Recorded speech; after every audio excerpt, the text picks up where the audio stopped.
wafdi ballaaran ay hogaaminayaan wasiirada wasaaradaha madaxtooyada iyo maaliyadda Somaliland Cabdicasiis Maxamed Samaale iyo Xirsi Cali Xaaji Xasan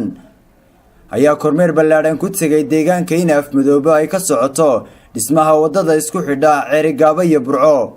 wadadan isku xidha gobolada Togdheer iyo Sanaag oo ah mid hawsha laga qabtay ay mahadiyeen qalbiyada shacabka gobolka Sanaag oo u qabay hamuun inay marun indhahooda saaraan laami wadadaasi Ceerigaabo iyo Burco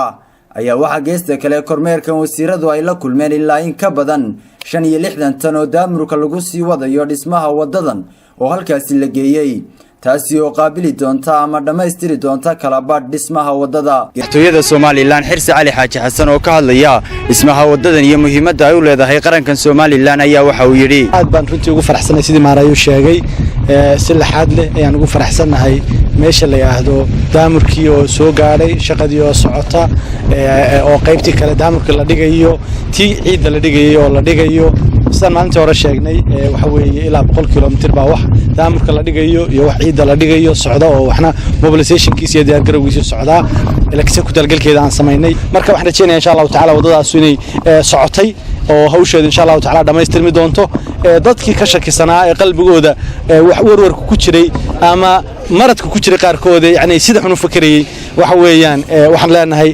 tanna waa lagu guuleysanayaa way dhamaan doontaa kuwa kale oo badanna hore loogu guuleystay kuwa kale oo badanna waa lagu guuleysan doonaa insha Allah taala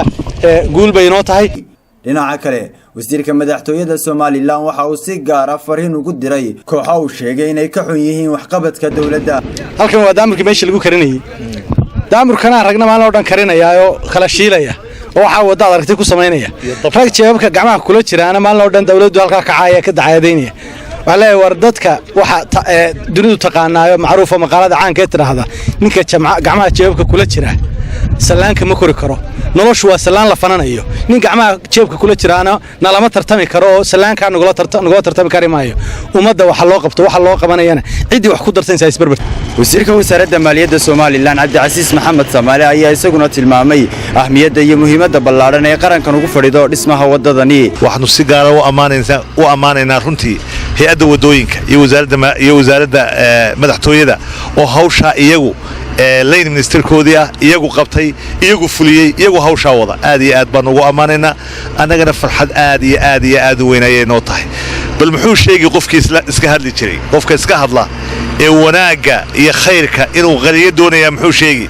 maalin hore ayaan idhi waxqabadka xukuumadda mudane Axmed Maxamed Maxamuud Silaanyo waa cadeeda aynu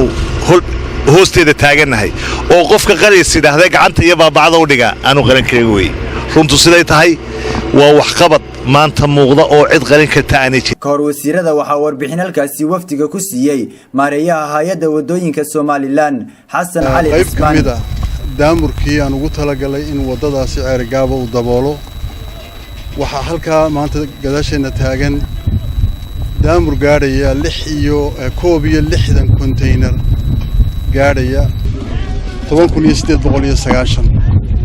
fuusto ayaa hadda inoo taalo in soo gaadhay oo u dhiganta 99 container waxa soo ku soo jira badda iyagana 129 container oo iyaguna u dhigma 414 qaar ka mid ah salaadiinta gobolka Sanaag ayaa iyaguna tilmaamay in waxqabadka dhismaha wadadani ay tahay mid diiwaanka taariikhda u gali doonta xukuumadda talada dalka haysa ee uu hogaamiyo madaxweyne Axmed Silaanyo isla markaana ka deegaan ahaan ay ka abaalgudi doonaan waxqabadkaasi ballaaran ee dhinaca wadada.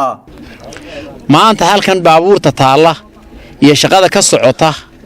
iyo nimcada Ilaahayna siiyay Ilaahay baan ugu mahadnaqaynaa waxaanu ku hambalyeynaa xukuumadda maanta talada haysa madaxweyne hay'ad wadooyin wasaarado haday tahay madaxtooyada wasiirka haday tahay wasiirka maaliyadda ayaanu maanta ugu mahadnaqaynaa. taariikhduna way qori doontaa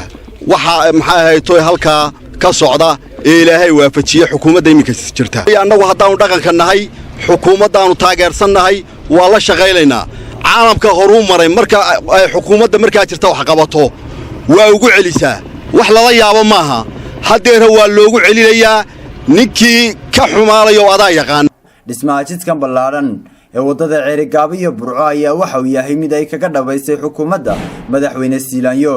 waxaana shacabka Soomaaliland qurba joogta iyo ganacsatada looga fadhiyaa sidii ay uga qayb qaadan lahaayeen dhamaystirka dhismaha wadadan oo muuqata xilligan mid guul ku dhow. Cabsaaq Faarax Cabdilaahi TV-ga qaranka Soomaaliland Burco.